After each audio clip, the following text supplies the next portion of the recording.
9वां अध्याय धूर्त का वर पाकर घर लौटा। विभूषित श्री मैत्रेय जी कहते हैं, विदुर जी, भगवान के इस प्रकार आश्वासन देने से देवताओं का भय जाता रहा और वे उन्हें प्रणाम करके स्वर्गलोक को चले गए। तदनंतर विराट स्वरूप भगवान गरुड़ पर चढ़कर अपने भक्त को देखने के लिए वधुवन में आए। उस समय धूर्त जी तीव्र योगाभ्यास से एकाग्र हुई बुद्धि के द्वारा भगवान की बिजली के समान देदीप्यमान जिस मूर्ति का अपने हृदय कमल में ध्यान कर रहे थे वह सहसा विलीन हो गई। इससे घबराकर उन्होंने ज्यों ही नेत्र खोले कि भगवान के उसी रूप को बाहर अपने सामने खड़ा देखा। प्रभु का दर्शन पाकर बालक धूर्त को बड़ा कौतूहल हुआ। वे प्रेम में अधीर हो गए। उन्होंने पृथ्वी पर दंड के समान लौटकर उन्हें प्रणाम किया। फिर वे इस प्रकार प्रेम भरी दृष्टि से उनकी ओर देखने लगे मानो नेत्रों से उन्हें पी जाएंगे, मुख से चूम लेंगे और भुजाओं में कस लेंगे। वे हाथ जोड़े प्रभु के सामने खड़े थे और उनकी स्तुति करना चाहते थे, परंतु किस प्रकार करें यह नहीं जानते थे। सर्वंतर्यामी हरि उनके मन की बात जान गए। उन्होंने कृपा पूर्वक अपने वेद में संग को उनके गाल से छुआ दिया। धूर्त जी भविष्य में अविचल पद प्राप्त करने वाले थे। इस समय संग का स्पर्श होते ही उन्हें वेदमयी दिव्य वाणी प्राप्त हो गई और जीव तथा ब्रह्म के स्वरूप का भी निश्चय हो गया। वे अत्यंत भक्ति भाव से धैर्यपूर्वक विश्वविख्यात कीर्तिमान श्री हरि की स्तुति करने लगे।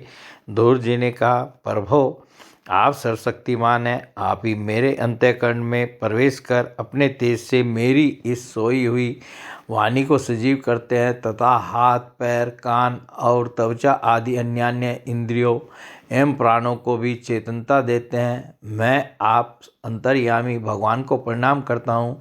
भगवान आप एक ही हैं, परंतु अपनी अनंत गुणमयी माया शक्ति से इस मैदादी संपूर्ण प्रपंच को रचकर अंतर्यामी रूप से उसमें प्रवेश कर जाते हैं और फिर इसके इंद्रियादि असत गुणों में उनके अधिष्ठात्र देवताओं के रूप में स्थित होकर अनेक रूप भासते हैं। ठीक वैसे ही जैसे तरह तरह की लकड़ियों में प्रकट हुई आग अपनी उपाधियों के अनुसार भिन्न भिन्न रूपों में भासती है।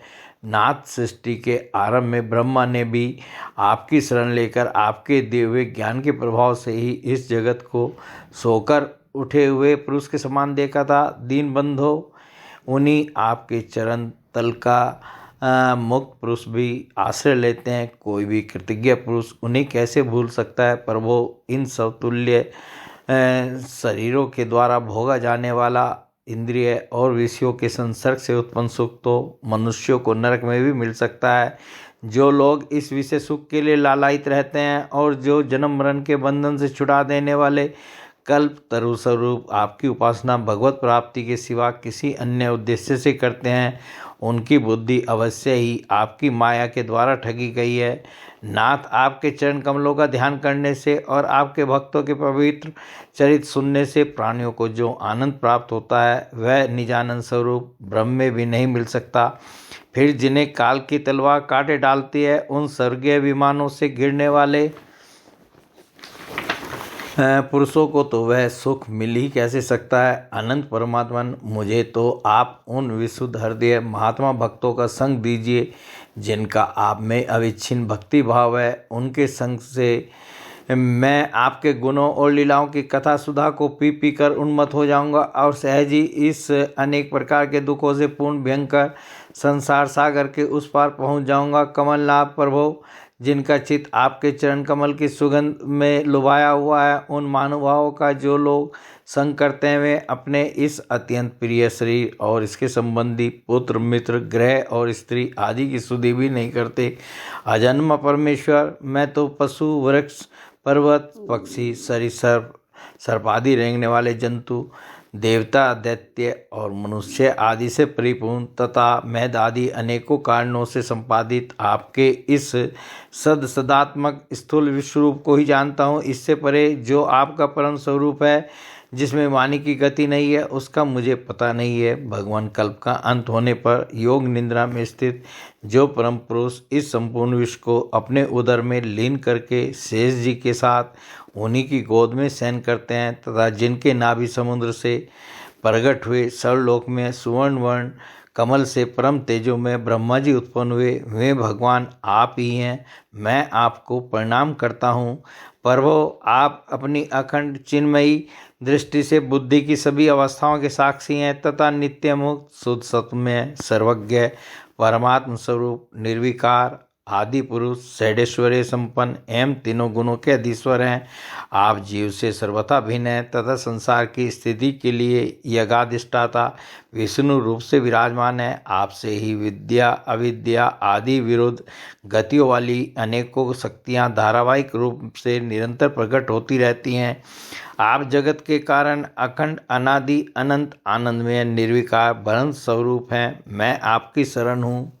भगवान, आप परमानंद मूर्ति हैं। जो लोग ऐसा समझकर निष्काम भाव से आपका निरंतर भजन करते हैं उनके लिए राज्य आदि भोगों की अपेक्षा आपके चरण कमलों की प्राप्ति ही भजन का सच्चा फल है। स्वामिन, यद्यपि बात ऐसी ही है तो भी गौ जैसे अपने तुरंत के जन्मे हुए बछड़े को दूध पिलाती और व्याघ्र आदि से बचाती रहती है, उसी प्रकार आप भी भक्तों पर कृपा करने के लिए निरंतर विकल रहने के कारण हम जैसे सकाम जीवों की भी कामना पूर्ण करके उनकी संसार भय से रक्षा करते रहते हैं।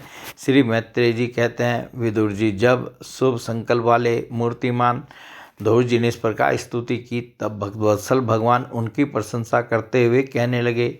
श्री भगवान ने कहा, उत्तम रीत का पालन करने वाले राजकुमार, मैं तेरे हृदय का संकल्प जानता हूँ। यद्यपि उस पद का प्राप्त होना बहुत कठिन है तो भी मैं तुझे वह देता हूँ। तेरा कल्याणो भद्र, जिस तेजो में अविनाशी लोक को आज तक किसी ने प्राप्त नहीं किया, जिसके चारों ओर ग्रह नक्षत्र और तारागण रूप ज्योतिष चक्र उसी प्रकार चक्कर काटता रहता है जिस प्रकार मेढ़ी के चारों ओर दंवरी के बैल घूमते रहते हैं। अवान्तर कल्प पर्यंत रहने वाले अन्य लोकों का नाश हो जाने पर भी जो स्थिर रहता है तथा तारागण के सहित धर्म अग्नि कश्यप और शुक्र आदि नक्षत्र एवं सप्तऋषिगण जिसकी प्रदक्षिणा किया करते हैं वह धूल लोक मैं तुझे देता हूँ। यहाँ भी जब तेरे पिता तुझे राज सिंहासन देकर वन को चले जाएंगे तब तू 36,000 वर्ष तक धर्मपूर्वक पृथ्वी का पालन करेगा। तेरी इंद्रियों की शक्ति ज्यों की त्यों बनी रहेगी। आगे चलकर किसी समय तेरा भाई उत्तम शिकार खेलता हुआ मारा जाएगा, तब उसकी माता सुरुचि पुत्र प्रेम में पागल होकर उसे वन में खोजती हुई दावानल में प्रवेश कर जाएगी। यज्ञ मेरी प्रिय मूर्ति हैं, तू अनेकों बड़ी बड़ी दक्षिणाओं वाले यज्ञों के द्वारा मेरा यजन करेगा तथा यहाँ उत्तम उत्तम भोग भोग कर अंत में मेरा ही स्मरण करेगा। इससे तू अंत में संपूर्ण लोकों के वंदनीय और सप्तऋषियों के भी ऊपर मेरे निज धाम को जाएगा। वहाँ पहुँच जाने पर फिर संसार में लौटकर नहीं आना होता है। श्री मैत्रेय जी कहते हैं, बालक ध्रुव से इस प्रकार पूजित हो और उसे अपना पद प्रदान कर भगवान श्री गरुड़ध्वज उसके देखते देखते अपने लोक को चले गए। प्रभु की चरण सेवा से संकल्पित वायु वस्तु प्राप्त हो जाने के कारण यद्यपि ध्रुव जी का संकल्प तो निवृत्त हो गया किंतु उनका चित्त विशेष प्रसन्न नहीं हुआ। फिर वे अपने नगर को लौट गए। विदुर जी ने पूछा, ब्राह्मण महापति श्री हरि का परम पद तो अत्यंत दुर्लभ है और मिलता भी उनके चरण कमलों की उपासना से ही है। ध्रुव जी भी सार का पूर्ण विवेक रखते थे, फिर एक ही जन्म में उस परम पद को पा लेने पर भी उन्होंने अपने को अकृतार्थ क्यों समझा। श्री मैत्रेय जी ने कहा, ध्रुव जी का हृदय अपनी सौतेली माता के वागवानों से बिंद गया था तथा वर मांगने के समय भी उन्हें उनका स्मरण बना हुआ था। इसी से उन्होंने मुक्तिदाता श्री हरि से मुक्ति नहीं मांगी। अब जब भगवत दर्शन से वह मनोमालिन्य दूर हो गया तो उन्हें अपनी इस भूल के लिए पश्चाताप हुआ। ध्रुव जी मन ही मन कहने लगे, अहो सनकादि ऊर्ध्व रेता नैष्ठिक ब्रह्मचारी सिद्ध भी जिन्हें समाधि द्वारा अनेकों जन्मों में प्राप्त कर पाते हैं, उन भगवत चरणों की छाया को मैंने 6 महीने में ही पा लिया, किंतु चित्त में दूसरी वासना रहने के कारण मैं फिर उनसे दूर हो गया। अहो मुझ मंद भाग्य की मूर्खता तो देखो, मैंने संसार पास को काटने वाले प्रभु के पास पद्मों में पहुँचकर भी इनसे नाशवान वस्तु की ही याचना की। देवताओं को स्वर्गभोग के पश्चात फिर नीचे गिरना होता है, इसलिए वे मेरी भगवत प्राप्ति रूप उच्च स्थिति को सहन नहीं कर सके, अतः उन्होंने ही मेरी बुद्धि को नष्ट कर दिया। तभी तो मुझ दुष्ट ने नारद जी की यथार्थ बातें भी स्वीकार नहीं की। यद्यपि संसार में आत्मा के सिवा दूसरा कोई भी नहीं है, तथापि सोया हुआ मनुष्य जैसे सपन में अपने ही कल्पना किए हुए व्याघ्र आदि से डरता है, उसी प्रकार मैंने भी भगवान की माया से मोहित होकर भाई को ही शत्रु मान लिया और व्यर्थी द्वेष रूप हार्दिक रोग से जलने लगा, जिन्हें प्रसन्न करना अत्यंत कठिन है। उन्हीं विश्वात्मा श्री हरि को तपस्या द्वारा प्रसन्न करके मैंने जो कुछ मांगा है वह सब व्यर्थ है। ठीक उसी तरह जैसे गतायु पुरुष के लिए चिकित्सा व्यर्थ होती है। ओह, मैं बड़ा भाग्यहीन हूँ। संसार बंधन का नाश करने वाले प्रभु से मैंने संसारी मांगा, मैं बड़ा ही पुण्यहीन हूँ। जिस प्रकार कोई कंगला किसी चक्रवर्ती सम्राट को प्रसन्न करके उससे तुष सहित चावलों की कनी मांगे, उसी प्रकार मैंने भी आत्मानंद प्रदान करने वाले श्री हरि से मूर्खतावश व्यर्थ का अभिमान बढ़ाने वाले उच्च पद आदि ही मांगे हैं। श्री मैत्रेय जी कहते हैं, तात तुम्हारी तरह जो लोग श्री मुकुंद पादारविंद मकरंद के ही मधुकर हैं, जो निरंतर प्रभु की चरण रज का ही सेवन करते हैं और जिनका मन अपने आप आई हुई सभी परिस्थितियों में संतुष्ट रहता है, वे भगवान से उनकी सेवा के सिवा अपने लिए और कोई भी पदार्थ नहीं मांगते। इधर जब राजा उत्तानपाद ने सुना कि उनका पुत्र धूर घर लौट रहा है, तो उन्हें इस बात पर वैसे ही विश्वास नहीं हुआ जैसे कोई किसी के यमलोक से लौटने की बात पर विश्वास न करे। उन्होंने यह सोचा कि मुझ अभागे का ऐसा भाग्य कहाँ, परंतु फिर उन्हें देव ऋषि नारद की बात याद आ गई। इससे उनका इस बात में विश्वास हुआ और वे आनंद के वेग से अधीर हो उठे। उन्होंने अत्यंत प्रसन्न होकर यह समाचार लाने वाले को एक बहुमूल्य हार दिया। राजा उत्तानपाद ने पुत्र का मुख देखने के लिए उत्सुक होकर बहुत से ब्राह्मण कुल के बड़े बूढ़े मंत्री और बंधुजनों के साथ लिया तथा एक बढ़िया घोड़ों वाले सुवर्ण जटित रथ पर सवार होकर वे झटपट नगर के बाहर आए। उनके आगे आगे वे ध्वनि होती जाती थी तथा शंख, दुंदुभी एवं वंशी आदि अनेकों मांगलिक बाजे बजते जाते थे। उनकी दोनों रानियां सुनीति और सुरुचि भी सुवर्ण में आभूषणों से तो राजकुमार उत्तम के साथ पाल के ऊपर चढ़कर चल रही थी। धूर जी उपवन के पास आ पहुँचे। उन्हें देखते ही महाराज उत्तानपाद तुरंत रथ से उतर पड़े। पुत्र को देखने के लिए वे बहुत दिनों से उत्कंठित हो रहे थे। उन्होंने झटपट आगे बढ़कर प्रेमातुर हो लंबी लंबी सांसें लेते हुए धूर को भुजाओं में भर लिया। अब ये पहले के धूर नहीं थे। प्रभु के परम पुनीत पाद पद्मों का स्पर्श होने से इनके समस्त पाप बंधन कट गए थे। राजा उत्तानपाद की एक बहुत बड़ी कामना पूर्ण हो गई। उन्होंने बार बार पुत्र का सिर सूंघा और आनंद तथा प्रेम के कारण निकलने वाले ठंडे ठंडे आंसुओं से उन्हें नहला दिया। तदंतर सज्जनों में अग्रगण्य धूर जी ने पिता के चरणों में प्रणाम किया और उनसे आशीर्वाद पाकर कुशल प्रश्न आदि से सम्मानित हो दोनों माताओं को प्रणाम किया। छोटी माता सुरुचि ने अपने चरणों पर झुके हुए बालक धूर को उठाकर हृदय से लगा लिया और अश्रु गदगद वाणी से चिरंजीव रहो ऐसा आशीर्वाद दिया। जिस प्रकार जल स्वयं ही नीचे की ओर बहने लगता है, उसी प्रकार मैत्री आदि गुणों के कारण जिस पर श्री भगवान प्रसन्न हो जाते हैं उसके आगे सभी जीव झुक जाते हैं। जिस पर भगवान प्रसन्न हो जाते हैं उसके आगे सभी जीव झुक जाते हैं। इधर उत्तम और धूर दोनों ही प्रेम से विवल होकर मिले। एक दूसरे के अंगों का स्पर्श पाकर उन दोनों के ही शरीर में रोमांच हो आया तथा नेत्रों में से बार बार आंसुओं की धारा बहने लगी। धूर की माता सुनीति अपने प्राणों से भी प्यारे पुत्र को गले लगाकर सारा संताप भूल गई। उसके सुकुमार अंगों के स्पर्श से उसे बड़ा ही आनंद प्राप्त हुआ। वीरवर विदुर जी वीर माता सुनीति के स्तन उसके नेत्रों से झरते हुए मंगल में आनंद आंसुओं से भीग गए और उनसे बार बार दूध बहने लगा।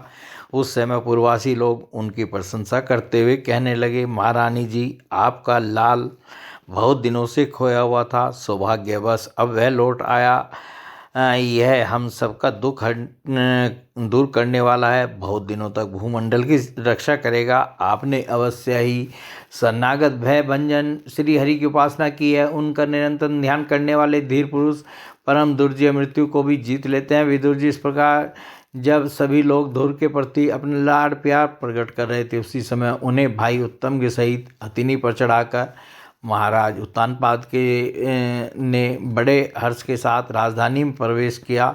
उस समय सभी लोग उनके भाग्य की बड़ाई कर रहे थे। नगर में जहाँ तहाँ मगर के आकार के सुंदर दरवाजे बनाए गए थे तथा फूलों के गुच्छों के सहित केले के खंभे और सुपारी के पौधे सजाए गए थे। द्वार द्वार पर दीपक के सहित जल के कलश रखे हुए थे, जो आम के पत्तों, वस्त्रों, पुष्पमालाओं तथा मोती की लड़ियों से सुसज्जित थे। जिन अनेकों परकोटों, फाटकों और महलों से नगरी सुशोभित थी, उन सबको सुवर्ण की सामग्री सजाया गया था तथा उनके कंगुरे विमानों के शिखरों के समान चमक रहे थे। नगर के चौक, गलियों, अटारियों और सड़कों को झाड़ बुहार कर उन पर चंदन का छिड़काव किया गया था और जहाँ तहाँ खील, चावल, पुष्प, फल और जौ एवं अन्य मांगलिक उपहार सामग्रियाँ सजी रखी थी।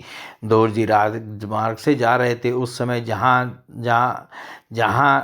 तहाँ नगर की सिलवती सुंदरियाँ उन्हें देखने को एकत्र हो रही थी। उन्होंने वात्सल्य भाव से अनेकों शुभाशीर्वाद देते हुए उन पर सफ़ेद सरसों, अक्षत, दही, जल, दुर्वा, पुष्प और फलों की वर्षा की। इस प्रकार उनके मनोहर गीत सुनते हुए दौड़जी ने अपने पिता के महल में प्रवेश किया।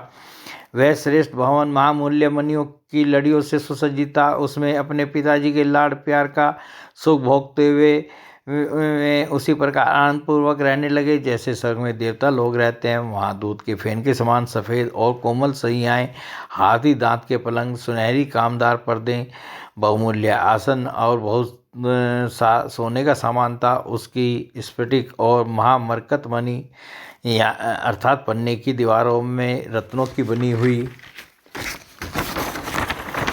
स्त्री मूर्तियों पर रखे हुए मणि में दीपक जगमगा रहे थे। उस महल के चारों ओर अनेक जाति के दिव्य वृक्षों से सुशोभित उद्यान थे, जिनमें नर और मादा पक्षियों का कलरव तथा मतवाले भौरों का गुंजार होता रहता था। उन बगीचों में वैदुर्य मणि पुखराज की सीढ़ियों से सुशोभित बावलियाँ थी, जिनमें लाल, नीले और सफ़ेद रंग के कमल खिले रहते थे तथा हंस, कारंडव, चकवा एवं सारस आदि पक्षी क्रीड़ा करते रहते थे। राजऋषि उत्तानपाद ने अपने पुत्र के अति अद्भुत प्रभाव की बात देवऋषि नारद से पहले ही सुन रखी थी। अब उसे प्रत्यक्ष वैसा ही देखकर उन्हें बड़ा आश्चर्य हुआ। फिर यह देखकर कि अब धूर तरुण अवस्था को प्राप्त हो गए हैं, अमात्य वर्ग उन्हें आदर की दृष्टि से देखते हैं तथा प्रजा का भी उन पर अनुराग है। उन्होंने उन्हें निखिल भूमंडल के राज्य पर अभिषिक्त कर दिया और आप वृद्धावस्था आई जानकर आत्मस्वरूप का चिंतन करते हुए संसार से विरक्त होकर वन को चल दिए। बोले भगवान श्री कृष्ण की जय।